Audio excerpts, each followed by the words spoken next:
A Silverthorne tanker spill could have turned explosive during weekend rush hour. Phil Lindeman, Krystal, 93 News. A HAZMAT spill clogged traffic near exit 205 late last week when 60 tons of diesel fuel soaked Highway 9, and Summit Fire Chief Jeff Burino is thankful it was diesel, not gasoline. Fortunately, it's combustible and not flammable, meaning it's a little harder to ignite. Why is that difference important when fuels spill on the highway? Gasoline, the vapor is completely different and will ignite at a much lower temperature. Diesel is a little harder to get going. Once it burns hot and long, but it's not as critical. Cleanup in Silverthorne took 3 hours Friday night during weekend rush hour, while crews were already busy at 2 structural fires in Dillon. There was heavy traffic, and they were slightly delayed getting down the hill because it was bumper to bumper. Those structure fires caused no damage, but time was ticking at the diesel spill, where Burino's HAZMAT crew was worried about fuel contamination. Fortunately, crews were able to keep all the diesel out of the Blue River. There were no injuries from the initial crash. The tanker leaked when a Toyota truck hit the semicab, shearing it from the trailer.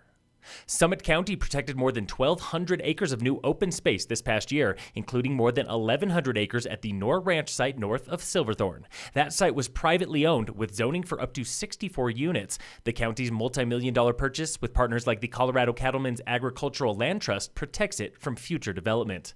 Other open space purchases include the Mountain Pride Mine on Mount Baldy and acreage at the Wheeler and Quandary Peak trailheads.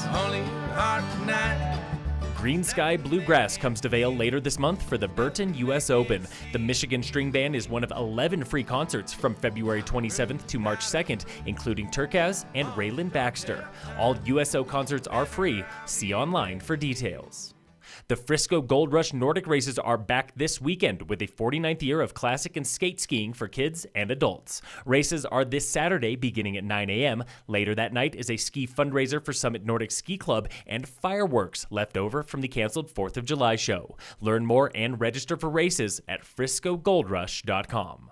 Also in Frisco this month is the annual Frisco 50-plus Winter Games, 3 days of competition for athletes over the age of 50. Events include alpine skiing, Nordic skiing, snowshoeing, and fun events like the snowball toss. It all kicks off this Sunday, February 10th, with the popular Sunday night pasta dinner. Competition continues Monday and Tuesday. Sign up now through summitseniorcenter.com.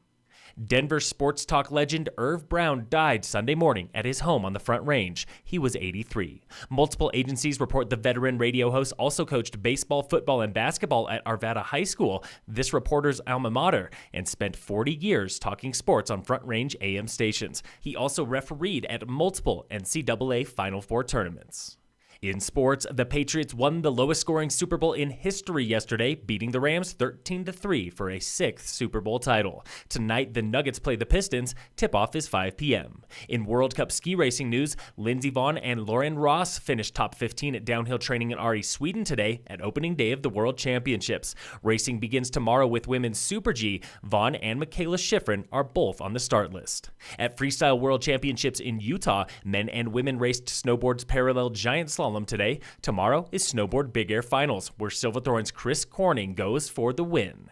And in local sports, brought to you by American Family Insurance, the Weiss Agency, all Summit High teams are off until tomorrow when boys and girls basketball play rifle at home. Over the weekend, at a classic Nordic race in Aspen, Summit girls finished second and boys finished third in team standings. Ty Lee Smith took first overall for girls, and Peter Haynes took third for the boys.